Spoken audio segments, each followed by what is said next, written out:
I love kids. It's a privilege to teach kids, it really is. Just going into the classroom every day is such an inspiration for me because I get to encourage little minds and spirits. I do it because I think it's important, because I believe in it. And I continue to do it because I always find it challenging and at the same time rewarding. The best part for me is knowing the impact that I have on their lives. You know, what I'm doing is sometimes I believe changing their lives.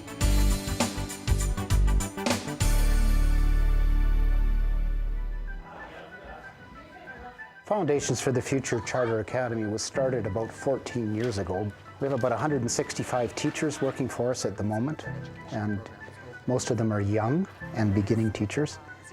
I think there's been a recognition that there are certain things about our program that are quite distinctive from teaching approaches in other places, and so we've been conscientious about helping new staff understand those unique characteristics of our school and prepare them well to be in the classroom when they first begin. So we have 8 days of training that's offered to new teachers in August. Depending on who the teacher is and what grade they teach, it will depend on how many sessions that they attend, and we pay them an honorarium for attending and basically cover everything from what's distinct about our charter school to specifics about math and language arts, our teaching and learning approach, and our classroom management approach.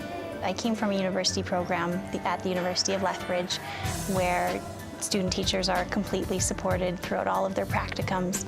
You have a mentor teacher who works very closely with you, which is similar to how FFCA structures their orientation and their new teacher setup. I have a mentor teacher at my school. I have a grade 3 team who helps and supports me all the time. I have a principal and a vice principal who are very supportive, and there is that culture of support where, I mean, you go through orientation and it's those 2 weeks in August, but that's not just the amount of support I get as a new teacher. It's constant and goes on all year round with, you know, everybody at my school. So we have a very collaborative culture at our school, and new teachers right from the beginning are invited to become part of a team, and that's really the first day of orientation. From there, on the very first day that all the teachers are back, they get to meet their grade level team or their subject team, depending on if it's middle, high school, or elementary. And a lot of the things that we do are team planned. So long range plans for classrooms, specific activities, assessment. A lot of what we do it involves team planning. So they get to meet within their campus bi-weekly to do all of this work. And then we also have at least 3 times a year where they meet with all of the teachers that teach their same grade across all of our campuses. The Induction program has really helped me with my confidence in the classroom. And when you have confidence in the classroom, your students, they see that, and it helps you teach better, and it gives you a sense of comfort that I don't think university classes can really teach you or show you. So I think that that's probably one of the greatest things that I think it gave me and then my students. Phonograms, now that you know all of them, we're going to dictate some words. So for the coaches, in terms of how do we choose them, they are people on our staff who do have the 2 years at least experience, who have excellent communication skills, who have excellent relationship building skills, are good people for causing reflection, so asking those sorts of reflective questions and helping people to feel comfortable having them in their classroom and that sort of thing. Coaches are trained, so because we've switched up our coaching program a little bit, we offered 2 days of training in August, and it was pretty intensive training, looking at these lenses, looking at doing some practice observations and how you would collect data, how you would build a relationship with that teacher, how you would ask them reflecting questions or questions to cause them to reflect. And then there was an additional day that we did in November that involved teachers and coaches. So the teachers were looking at what their part is in that coaching relationship as the coaches were deepening their own understanding of what that role was going to be. They had to compare the significant events. Okay. And then Mr. Cool. Do you remember we talked about Mr. Cool? Who is Mr. Cool? What does he do? What's his job?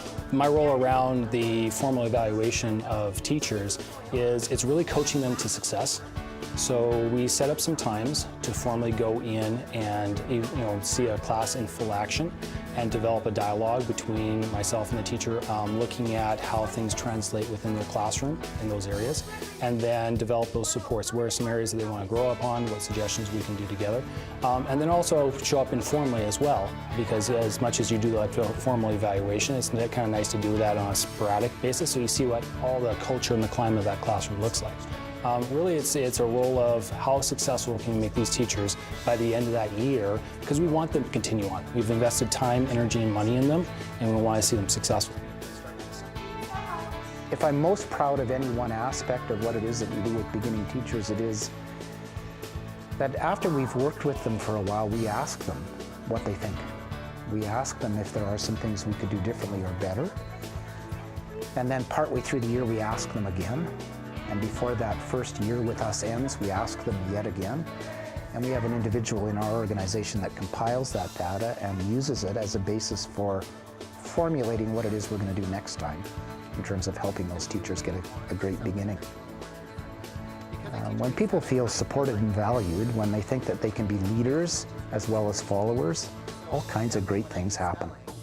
Before they can ask me a question, they need to go. You come out of school and you're nervous. I mean, you're going to be in front of students.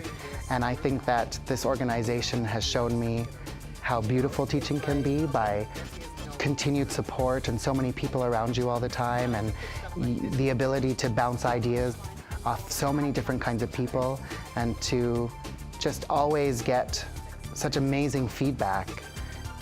And if you're getting that sort of support, and if you feel that sort of greatness in what's happening around you, I think that the students and all of these young kids are going to be able to experience that with you. So I think it just shows you really that teaching can be such a great and beautiful cyclical thing between so many different kinds of people.